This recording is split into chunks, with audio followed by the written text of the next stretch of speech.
지은은 문을 세게 닫히는 소리에 몸이 떨렸다. 어머니의 날카로운 목소리가 아직도 귀에 맴돌았다. 너 같은 년은 우리 집에서 나가. 동성애자 새끼가 어떻게 가족이야. 그날 밤 21살의 지은은 짐 하나 없이 서울의 차가운 거리로 내몰렸다. 5해가 흘렀다. 이제 26이 된 지은은 작은 카페에서 일하며 민지와 함께 조용한 삶을 꾸려가고 있었다. 민지는 지은의 유일한 버팀목이자 사랑이었다. 그들의 관계는 세상의 시선에서 벗어나 서로의 상처를 치유하는 안식처였다. 하지만 그 평화는 갑자기 깨졌다. 어느 가을 오후 카페 문이 열리며 낯익은 얼굴이 나타났다. 어머니였다. 얼굴이 창백하고 배가 부른 채로. 지은아. 제발. 이 아이를. 내가 키워줄 수 있겠니? 어머니의 목소리가 떨렸다. 지은은 얼어붙었다. 5년 만의 재회, 그리고 이 믿을 수 없는 부탁. 어머니의 눈에는 후회와 절박함이 가득했다. 지은의 마음속에서 오래된 상처가 다시 피어올랐다. 왜 지금? 왜 나한테? 민지는 지은의 손을 잡아주었다. 괜찮아, 같이 생각해보자. 하지만 지은은 이미 혼란에 빠져 있었다. 가족의 배신, 사회의 차별, 그리고 이제 이 새로운 딜레마. 지은은 어린 시절부터 완벽한 딸로 살아왔다. 좋은 학교, 좋은 성적, 부모의 기대에 부응하기 위해. 하지만 고등학교 때 만난 여자친구가 모든 걸 바꿔놓았다. 그 감정은 자연스러웠지만 세상은 그렇지 않았다. 부모에게 들켰을 때 아버지는 침묵했고 어머니는 폭발했다. 이런 게 정상이라고? 내가 우리를 망치려는 거야. 지은은 변명할 틈도 없이 쫓겨났다. 그 후로 서울에서 홀로 버텨야 했다. 아르바이트를 전전하며 동성애자 커뮤니티에서 민지를 만났다. 민지는 비슷한 아픔을 가진 사람이었다. 그녀의 부모도 민지의 성 정체성을 받아들이지 않았다. 하지만 민지는 강했다. 우리는 우리 방식으로 행복할 권리가 있어. 지은은 민지 덕분에 다시 일어섰다. 이제 그들은 작은 아파트에서 함께 살고 미래를 꿈꾸었다. 결혼은 법적으로 불가능했지만 서로의 약속으로 충분했다. 그런데 어머니의 등장으로 모든 게 흔들렸다. 어머니는 병원에서 진단받은 내용을 털어놓았다. 늦은 나이에 임신했어. 하지만 건강이 안 좋아? 이 아이를 낳아도 내가 키울 수 없을 거야. 어머니의 나이 52, 고위험 임신. 아버지는 이미 세상을 떠났고 형제자매는 없었다. 지은은 유일한 혈육이었다. 왜 나한테? 나 같은 비정상한 사람한테 왜? 지은의 목소리가 날카로웠다. 어머니는 고개를 숙였다. 미안해. 그때 내가 잘못했어. 하지만 이 아이는 무죄야. 이지은은 카페를 나서며 머리를 쥐어짜기 시작했다. 민지와의 삶, 안정된 일상, 그리고 이 갑작스러운 책임. 그녀는 밤새 잠을 이루지 못했다. 다음 날 민지가 물었다. 어머니를 만나보자. 같이 이야기해보자. 지은은 망설였다. 과거의 상처가 너무 컸다. 하지만 어머니의 절박함이 마음을 흔들었다. 그들은 병원으로 향했다. 어머니는 침대에 누워 있었다. 지은아, 민지 씨, 미안해요. 어머니가 민지를 보며 말했다. 지은은 놀랐다. 어머니가 민지의 존재를 어떻게 알았을까? 내가 그 애랑 사귄다는 소문 들었어. 처음엔 믿기 싫었지만 이제는 어머니의 눈물이 흘렀다. 지은의 가슴이 아팠다. 이 재회는 단순한 부탁이 아니었다. 그것은 과거의 잘못을 바로잡으려는 시도였다. 하지만 지은은 쉽게 용서할 수 없었다. 엄마, 나 쫓아낼 때 생각해봤어? 내가 얼마나 아팠는지. 어머니는 대답 대신 손을 내밀었다. 지은은 그 손을 잡지 않았다. 민지가 중재했다. 천천히 이야기해요. 아이에 대해 먼저. 어머니는 아이의 성별도 모른 채 그냥 건강하게 태어나길 바란다고 했다. 지은은 혼란스러웠다. 이 아이를 키운다는 건 자신의 삶을 포기하는 걸 의미했다. 민지와의 관계도 위태로워질 수 있었다. 사회의 시선, 가족의 부재, 모든 게 압박으로 다가왔다.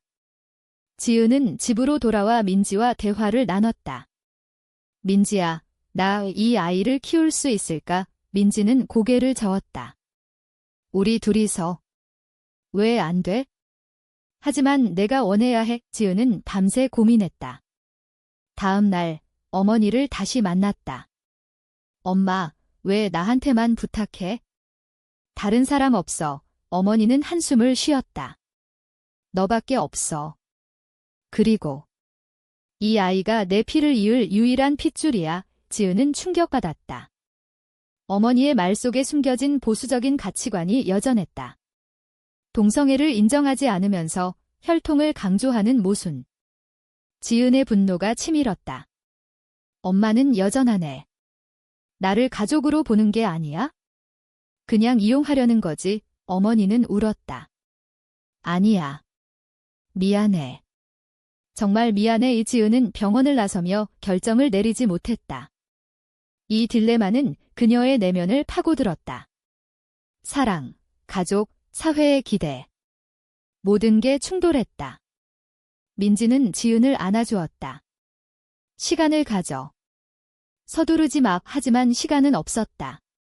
어머니의 상태가 악화되고 있었다. 지은은 과거를 회상했다. 쫓겨난 그날, 거리에서 울던 자신. 그 상처가 아직도 생생했다. 이제 그 상처를 치유할 기회일까? 아니면 새로운 상처를 만들 기회일까? 지은의 마음은 갈등으로 가득 찼다. 지은은 어머니의 병실을 나서며 가슴이 답답했다. 민지가 기다리고 있었다. 어머니 상태 어때? 지은은 고개를 저었다. 더 나빠졌대. 출산이 위험해. 그날 저녁, 둘은 아파트에서 이야기를 나눴다. 민지는 차분하게 말했다. 이 아이를 키운다는 건 우리 삶이 완전히 바뀔 거야. 직장, 생활, 모든 게. 지은은 동의했다. 그녀는 카페에서 일하며 겨우 생계를 유지하고 있었다. 민지는 그래픽 디자이너로 프리랜서 생활을 했다. 아이를 키우려면 더 안정된 수입이 필요했다. 게다가 사회의 시선. 한국에서 동성 커플이 아이를 키운다는 건 여전히 논란의 대상이었다. 사람들이 뭐라고 할까? 비정상적인 가정이라고 비난할 텐데. 지은의 목소리가 떨렸다. 민지는 손을 잡았다. 우리가 행복하면 돼. 하지만 내가 준비됐는지 확신해야 해. 지은은 다음 날 옛 친구를 만났다. 수연이었다. 수연은 지은의 고등학교 동창으로 유일하게 지은의 성 정체성을 지지해준 사람이었다. 카페에서 만난 수연은 지은의 이야기를 듣고 한숨을 쉬었다. 지은아, 이건 내 인생이야. 어머니의 잘못을 왜 내가 책임져? 지은은 대답할 수 없었다. 수연의 말은 합리적이었지만 혈육의 끈이 그녀를 붙잡았다. 엄마가 죽을지도 몰라. 그럼 이 아이는 어떻게 돼? 수연은 조언했다. 입양을 생각해봐. 내가 아니어도 좋은 가정이 있을 수 있어. 하지만 지은은 흔들렸다. 어머니의 부탁이 단순한 부탁이 아니라는 걸 느꼈다. 그것은 속죄의 방식이었다. 지은은 어머니를 다시 방문했다. 엄마, 왜 나한테만? 정말 후회하는 거야? 어머니는 약해진 목소리로 말했다. 그때 내가 무지했어. TV에서 동성애자들 이야기 들으며 점점 깨달았어. 내가 얼마나 아팠을지. 지은의 눈물이 흘렀다. 처음으로 어머니의 진심이 느껴졌다. 하지만 여전히 분노가 남아있었다. 그럼 왜 5년 동안 연락 안 했어? 이제 와서. 어머니는 고백했다. 두려웠어. 내가 나를 용서하지 않을까 봐. 그리고 아버지가 돌아가신 후에야.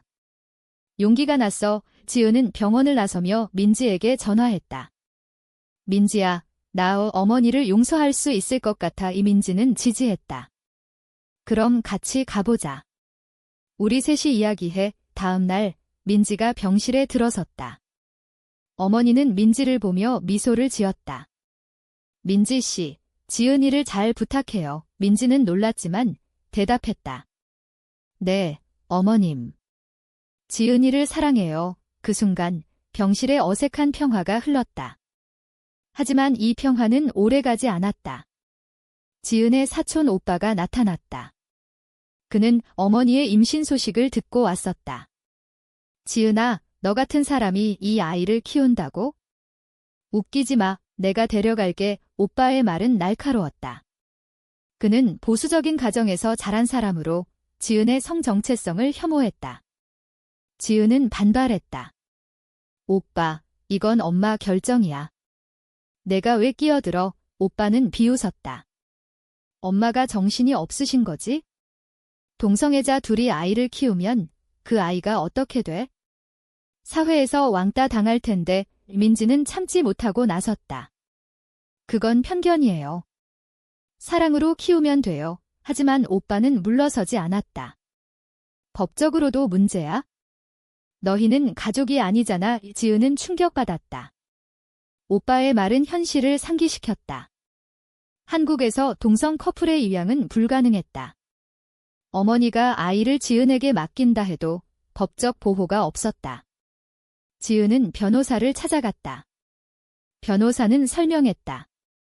어머니가 유언으로 지정하면 가능할 수 있지만 가족 분쟁이 생기면 복잡해져요.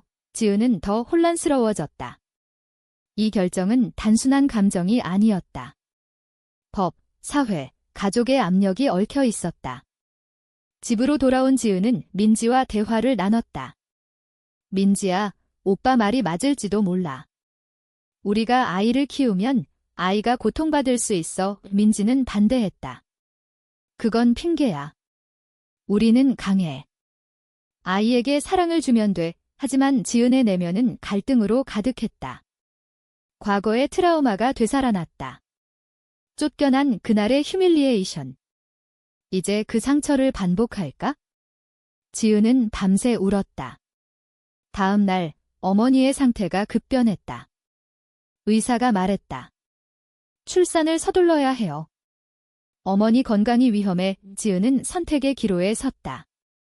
아이를 받아들일까? 포기할까? 그녀의 결정은 모든 걸 바꿀 터였다. 오빠는 압박을 가했다. 지은아, 포기해. 내가 키울게. 하지만 어머니는 지은의 손을 잡았다. 지은아. 내가. 제발. 지은의 마음이 흔들렸다. 이 순간 그녀는 자신의 삶을 걸어야 했다. 출산 당일 병원은 긴장으로 가득했다. 지은과 민지는 대기실에서 기다렸다. 오빠는 멀찌감치 앉아 불만스러운 표정을 지었다. 수술실에서 어머니의 비명이 들려왔다. 지은의 손이 떨렸다. 민지야, 엄마가. 괜찮을까? 민지는 안아주었다. 괜찮을 거야. 강한 분이시잖아. 몇 시간 후 의사가 나왔다. 아기는 건강하게 태어났어요. 여아예요.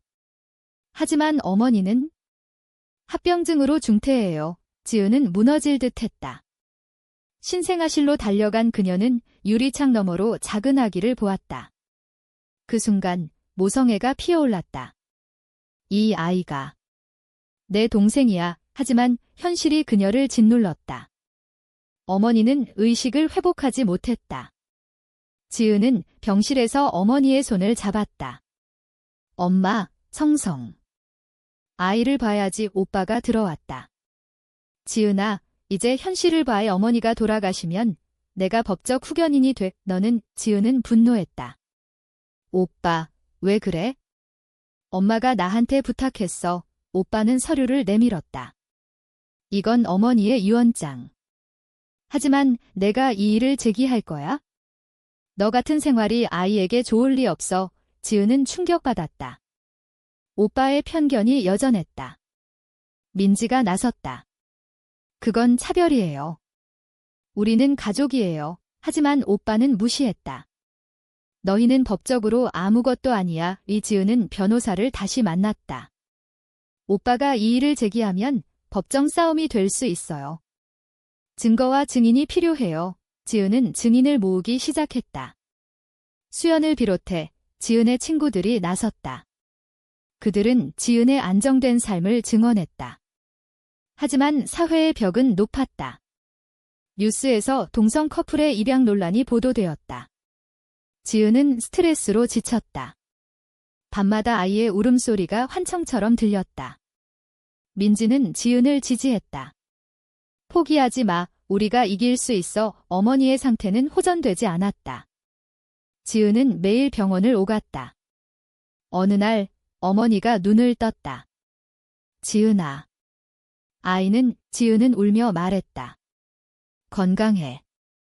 하지만 오빠가 어머니는 힘겹게 말했다. 오빠한테 말할게. 내가 키워. 어머니는 오빠를 불렀다. 내가 지은이를 도와. 편견 버려. 오빠는 당황했다. 엄마. 하지만 어머니의 눈빛에 오빠는 물러섰다. 하지만 진심은 아니었다. 어머니가 다시 의식을 잃은 후 오빠는 지은에게 말했다. 이건 끝난 게 아니야. 지은은 아이를 처음 안아보았다. 작은 몸집, 따뜻한 체온. 그 순간 결심이 섰다. 내가 키울게요. 하지만 이 결정의 대가는 컸다. 민지와의 관계가 시험대에 올랐다. 민지는 아이를 사랑했지만 부담을 느꼈다. 지은아, 우리 둘이서 할 수 있을까? 지은은 대답했다. 해야 해. 사회의 압력도 커졌다. 지은의 직장에서 소문이 돌았다. 그 애가 동성애자래. 이제 아이까지. 동료들의 시선이 차가워졌다. 지은은 스트레스로 카페를 그만두었다. 민지는 프리랜서 일을 늘렸다. 하지만 수입은 불안정했다. 지은은 구직을 시작했다. 인터뷰에서 가족 상황은? 이라는 질문이 나왔다. 지은은 솔직히 말했다. 파트너와 함께 살아요. 면접관의 표정이 변했다. 불합격 통보가 왔다. 지은의 자존감이 무너졌다. 민지야, 나 왜 이렇게 힘들어? 민지는 안아주었다. 때문에 포기하지 마. 우리는 강해. 하지만 지은의 내면은 갈등으로 찢어졌다. 아이를 포기하면 어머니의 바람을 저버리는 거고, 키우면 자신의 삶을 희생하는 거. 오빠는 계속 압박했다. 포기해. 내가 좋은 학교 보내줄게. 지은은 거절했다. 법정 싸움이 시작되었다. 재판에서 오빠는 지은의 성 정체성을 공격했다. 동성 커플 가정은 아이의 정서에 해로워요.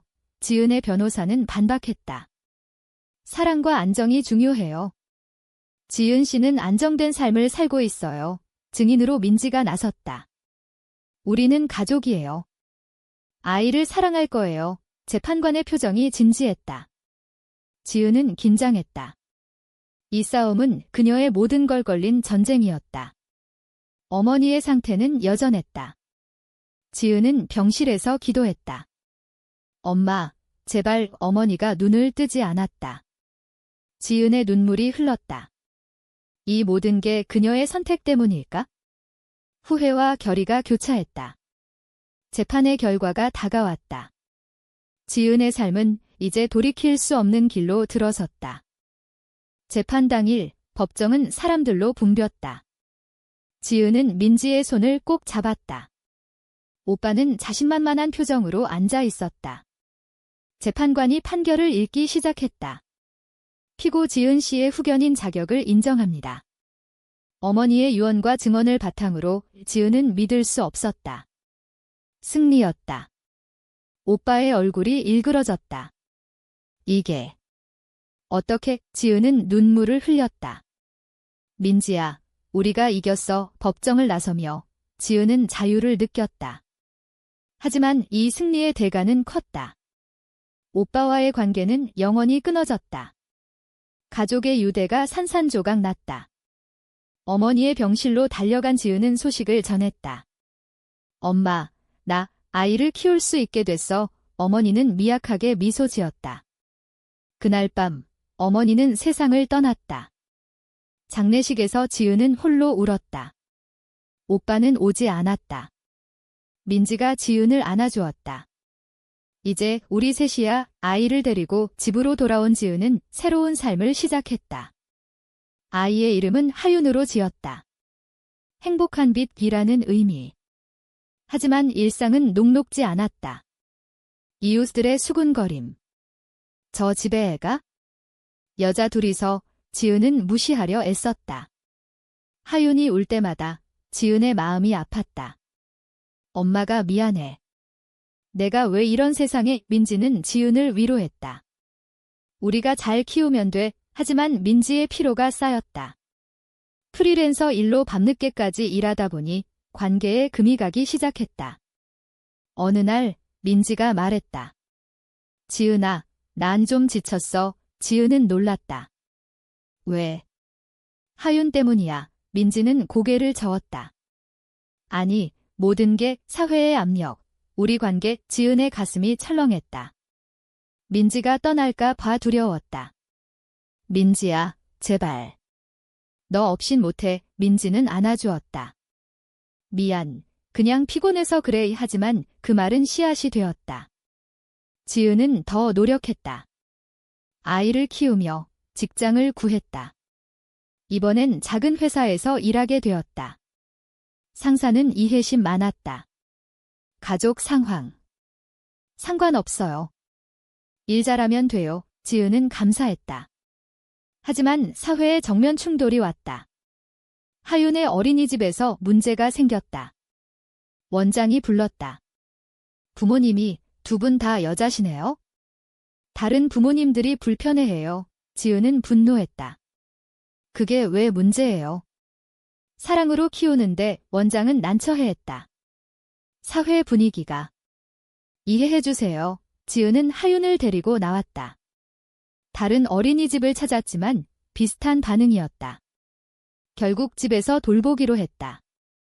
민지가 도와주었지만 부담이 커졌다. 지은의 내면에서 갈등이 커졌다. 이게 옳은 선택이었을까? 과거의 상처가 되살아났다. 어머니의 죽음, 오빠의 배신, 사회의 차별. 모든 게 그녀를 짓눌렀다. 어느 밤 민지와 싸움이 벌어졌다. 민지야, 너 왜 요즘 늦게 들어와? 민지는 짜증을 냈다. 일 때문이야. 너도 알잖아. 지은은 울었다. 하윤 때문에. 나 때문에. 민지는 한숨을 쉬었다. 모든 게 힘들어. 우리 관계가 변했어. 지은은 충격받았다. 민지가 떠날 기미를 보였다. 민지야, 제발. 우리가 함께라면. 하지만 민지는 말했다. 시간이 필요해. 민지가 짐을 챙겨나갔다. 지은은 무너졌다. 홀로 하윤을 안고 울었다. 엄마. 왜 나한테 이런 부탁을? 다음 날 수연이 왔다. 지은아, 민지가 떠났대. 지은은 고개를 끄덕였다. 수연은 위로했다. 시간을 줘. 돌아올 거야. 하지만 지은은 절망했다. 이 선택의 대가가 너무 컸다. 사랑을 잃었다. 하윤을 키우며 지은은 강해지려 애썼다. 커뮤니티에서 도움을 받았다. 다른 LGBT 부모들의 조언. 포기하지 마. 내가 설레가 돼. 지은은 블로그를 시작했다. 자신의 이야기를 공유했다. 반응은 엇갈렸다. 지지와 비난. 하지만 지은은 멈추지 않았다. 이게 내 삶이야. 민지가 돌아온 건 한 달 후였다. 미안해. 내가 없으니까 못 버티겠어. 지은은 안아주었다. 다시 시작하자. 둘은 화해했다. 하지만 상처는 남았다. 하윤이 자라며 지은은 더 많은 도전을 마주했다. 학교에서 엄마가 둘이야? 라는 질문. 지은은 솔직히 대답했다. 응, 사랑하는 가족이야. 하윤은 받아들였다. 하지만 사회는 그렇지 않았다. 지은의 삶은 계속된 투쟁이었다. 시간이 흘렀다. 하윤이 5살이 되었다. 지은과 민지는 여전히 함께였다. 하지만 그들의 관계는 더 단단해졌다. 상처를 통해 성장했다. 지은은 이제 LGBT 권익 단체에서 일했다. 자신의 경험을 바탕으로 다른 이들을 도왔다. 편견을 깨는 건 우리의 이야기예요. 민지는 지은을 자랑스러워했다. 내가 정말 멋져. 하지만 과거의 그림자는 사라지지 않았다. 오빠가 가끔 연락 왔다. 하윤이 잘 크고 있냐? 지은은 대답했다. 네, 행복해요. 오빠의 태도가 조금씩 변했다. 어머니의 죽음 후 그는 반성했다. 미안해. 그때 내가 잘못했어. 지은은 용서했다. 이제 가족이 되자. 하지만 완전한 화해는 아니었다. 사회의 변화도 느껴졌다. 동성 결혼 논의가 활발해졌다. 지은은 희망을 품었다. 하윤이가 자랄 세상이 더 나아지길. 하지만 여전히 도전이 있었다. 하윤의 학교에서 부모 모임. 다른 부모들의 시선. 저 집에 불쌍하지 않아. 지은은 직접 나섰다. 우리 가족은 행복해요. 편견 버려주세요. 그 말에 몇몇이 박수를 쳤다. 지은의 용기가 변화를 만들었다. 민지와 지은은 하윤을 보며 미소 지었다. 우리가 잘했어. 하지만 지은의 내면에는 여전한 질문이 있었다. 이 모든 희생이 가치 있었을까? 사랑, 가족, 사회의 대가. 지은은 하윤을 안고 창밖을 보았다. 서울의 불빛이 빛났다. 그녀의 삶은 이제 안정되었다. 하지만 그 안정은 수많은 싸움의 결과였다. 민지가 말했다. 지은아, 후회 안 해. 지은은 대답했다. 아니, 이게 내 선택이야. 이야기의 끝에서 지은은 자신의 여정을 돌아보았다. 쫓겨남, 재회, 선택, 희생, 그리고 성장. 모든 게 연결되었다. 하윤이 물었다. 엄마, 왜 울어? 지은은 미소 지었다. 행복해서 이 이야기는 끝나지만 질문이 남는다. 가족의 사랑은 정말 조건 없이 존재하는가?